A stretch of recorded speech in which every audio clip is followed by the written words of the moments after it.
Salut, bonsoir, chers téléspectateurs, chers abonnés.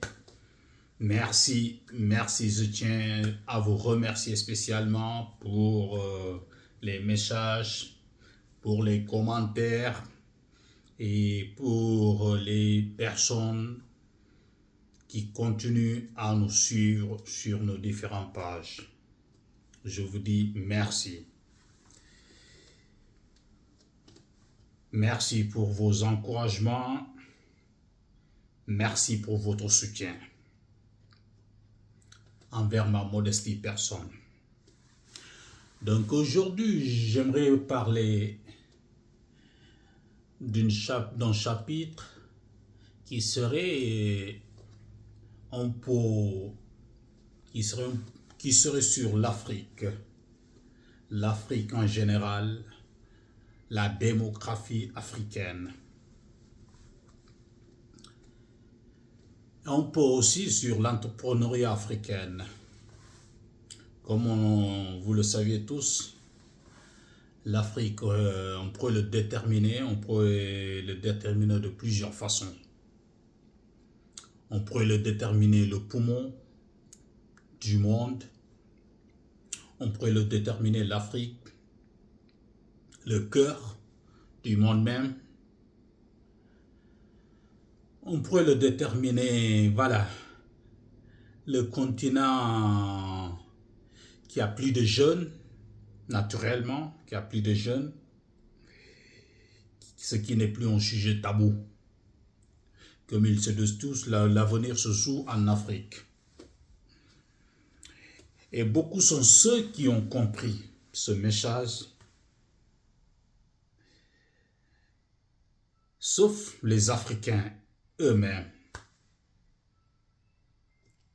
Voilà, parce qu'on pourrait parler de l'Afrique, mais il faudrait aussi parler de la manque de confiance qui règne sur beaucoup de personnes, à défaut de ne pas vouloir entreprendre, de ne pas vouloir essayer les choses, de ne pas vouloir mettre en pratique nos idées, par peur d'être jugé, par peur de l'échec, par peur du mépris des autres, par peur de ce que les gens penseront de nos idées, et ensuite, ainsi de suite. Donc, il faudrait savoir aussi, toute idée reste 1% de sur quoi elle aurait dû te rapporter. Elle reste 1% si tu ne mets pas l'action. Et beaucoup de complexité aussi que j'ai remarqué sur la jeunesse, sur les gens qui souhaitent entreprendre, c'est dire que je ferai ceci, mais on m'a devancé sur cette idée. Oh ben, j'aimerais entreprendre ce projet, mais on m'a devancé sur ça. Ou bien ils voient ce projet-là marche, ce marché-là est en train de marcher vraiment en Afrique. Par exemple, le poulailler, l'élevage, la culture maraîchère, on voit que c'est en train de marcher. Les produits qui sont demandés sont en train vraiment de marcher. Et boum, tout le monde veut se lancer là-dessus.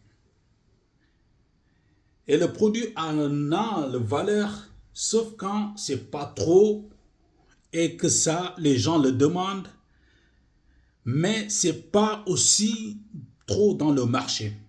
Parce que quand ça devient trop, ça perd, ça diminue de valeur. Et quand ça diminue de valeur, forcément, naturellement, ça va diminuer aussi de prix. Et beaucoup se jettent sur le même projet. Dans 1 mois, 2 mois, 3 mois, le produit baisse de valeur et le marché baisse le prix. Et on se dit, ah, j'ai essayé ce projet, ça n'a pas marché. Tout projet devrait, marché.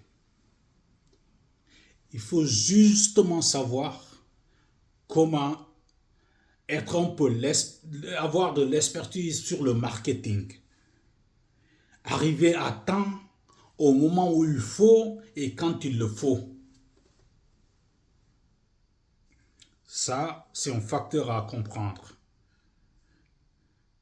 Il faut savoir le besoin des personnes. Voilà. Parce qu'à la limite des choses, en un langage très clair,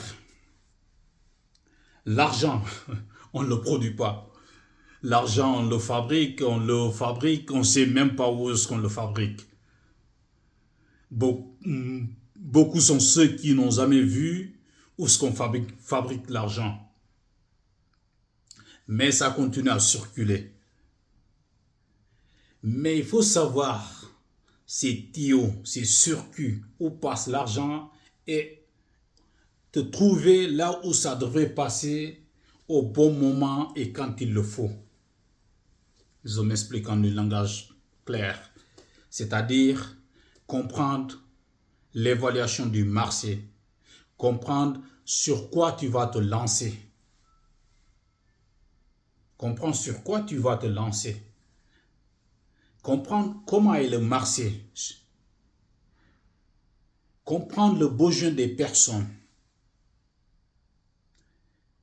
Quand tu réagis ainsi, forcément tu trouveras le circuit de l'argent. Ça, c'est très important.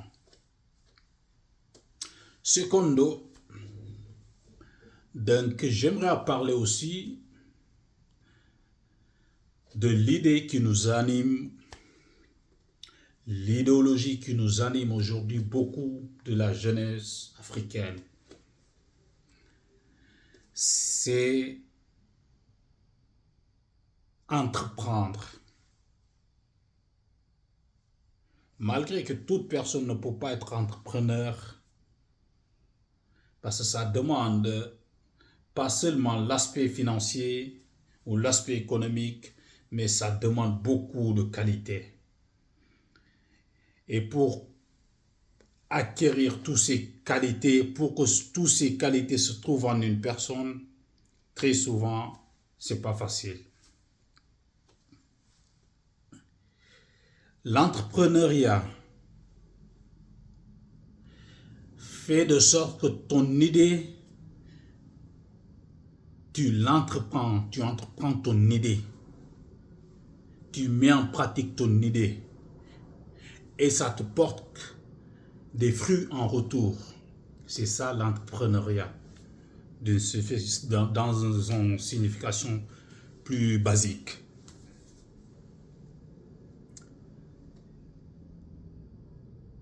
Et je crois aujourd'hui, il est très important aussi, malgré tout ce qu'on peut dire, que l'Afrique, le futur se joue en Afrique, mais il reste à savoir aussi en faveur de qui le futur se jouera en Afrique.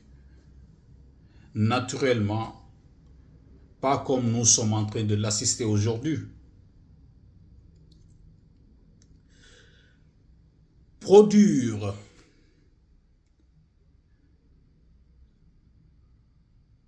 ne te fera pas devenir une personne extrêmement riche. Mais je crois aujourd'hui, il est nécessairement important que la jeunesse africaine, le gouvernement africain, les leaders africains puissent jouer un rôle extrêmement important sur l'industrialisation, la transformation de nos matières brutes. Parce que ce qui se joue aujourd'hui, ce qu'on assiste très souvent dans divers pays, tu iras au Congo, le Congo, voilà, c'est phénoménalement riche en matières, ressources, voilà, toutes sortes de ressources que nous pourrions imaginer se retrouvent au Congo. Le Mali, voilà, je crois, le premier pays et qui produit plus de pourcentage de riz, voilà, en Afrique. Et de l'or ainsi aussi, il produit beaucoup d'or. Et si tu pars en Guinée aussi, tel est le cas. Nos ressources sont extrêmement abondantes. Mais la question qui se pose, la question qui reste à poser, qui transforme ces ressources? Qui les transforme? Parce que c'est quand tu le transformes que ça prend de la valeur. Maintenant, tu peux le vendre. Mais si tu le vends brutement, très souvent, ça apporte moins par rapport à ce que ça est censé de rapporter quand il est transformé. Donc je crois aujourd'hui, ça c'est un facteur que tout Africain devrait prendre conscience. Et nos dirigeants, nos leaders devraient prendre conscience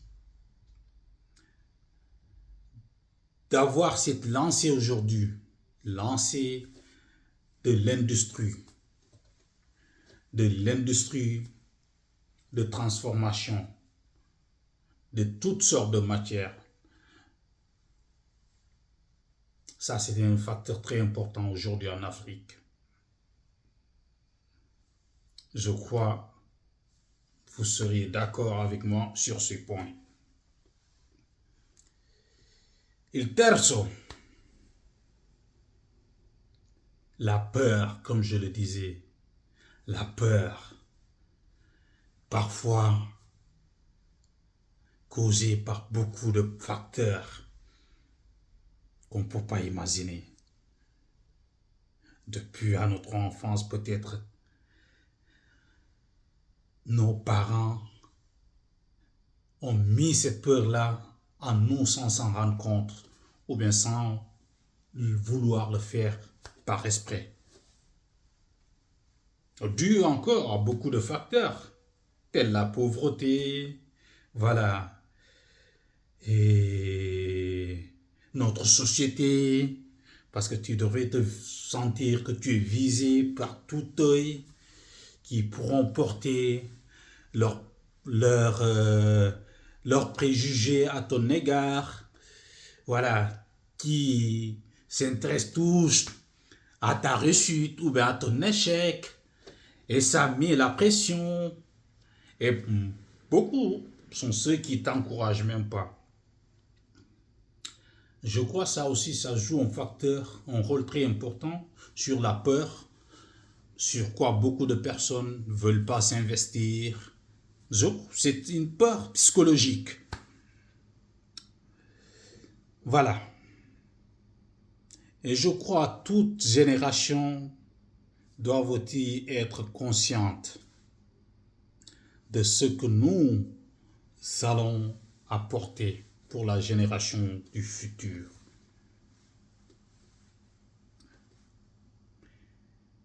Et la nôtre génération, devrait être consciente que nos enfants ne devraient se sentir inférieurs par rapport à aucune communauté.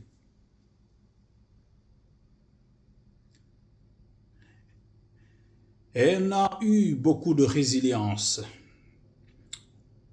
On a eu beaucoup de difficultés. Beaucoup d'épreuves.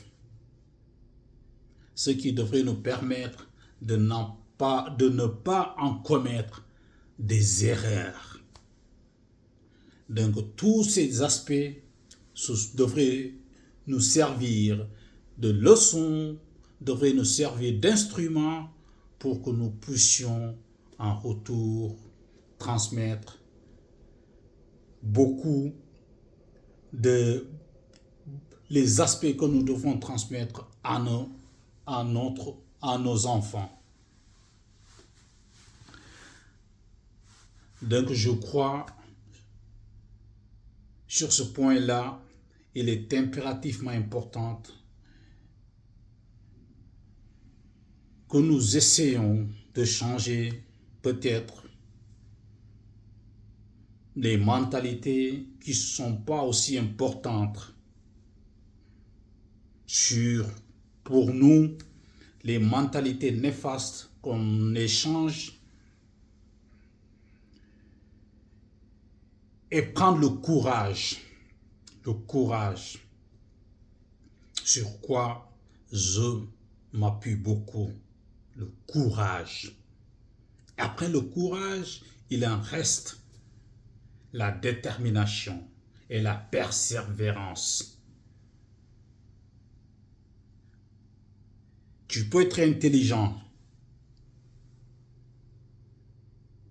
mais forcément, tu ne peux pas être entrepreneur. Parce que les idées, on en a tous. Mais quand on est intelligent pour commencer 2 jours, 3 jours, après laisser, ça n'aurait servi à rien. Donc là, s'en sert l'instrument de la persévérance, persévérer, la consistance. Sûrement dans le domaine de l'entrepreneuriat, dans tout domaine de notre vie, c'est des hauts et des bas, des épreuves. Donc il faudrait savoir comment s'y prendre, comment s'y faire. Mais ça reste toujours des épreuves. Et il faut beaucoup persévérer.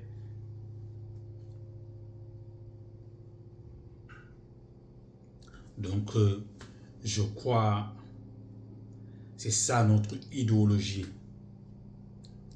C'est ça notre idéologie. C'est ça aujourd'hui qui devrait être le combat de tout Africain.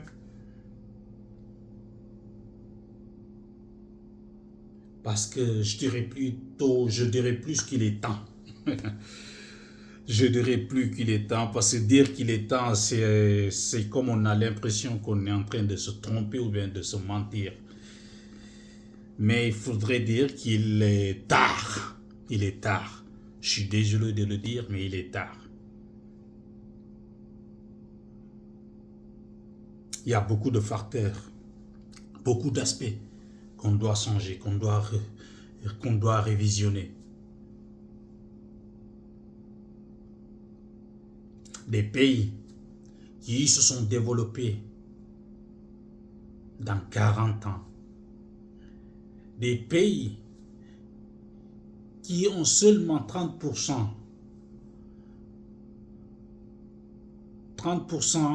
de leurs terres qui sont habitables. Des pays comme le Japon. Tout le reste, c'est des endroits, c'est des terres qui ne sont pas habitables à cause de volcans, à cause de tremblements de terre, comme on en assiste chaque année. Mais sur quoi ils se sont focalisés, sur quoi ils se sont basés? Ils se sont basés sur l'industrialisation, fabriquer.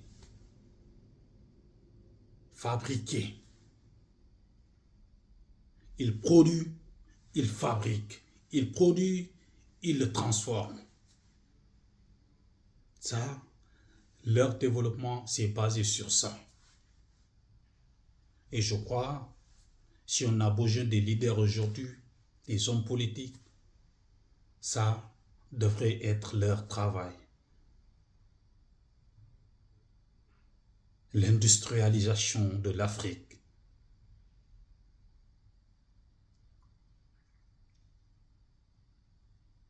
Ça sont les facteurs que nous, Africains, on a besoin aujourd'hui. Donc, le message a été long. Je vous remercie encore une fois de plus pour le soutien, pour les messages, pour ceux qui ont eu un peu d'estime à notre égard. nous suivent. Le combat, ce n'est pas le mien, c'est la nôtre. Donc, ensemble, nous vaincrons. Et merci, excellente soirée.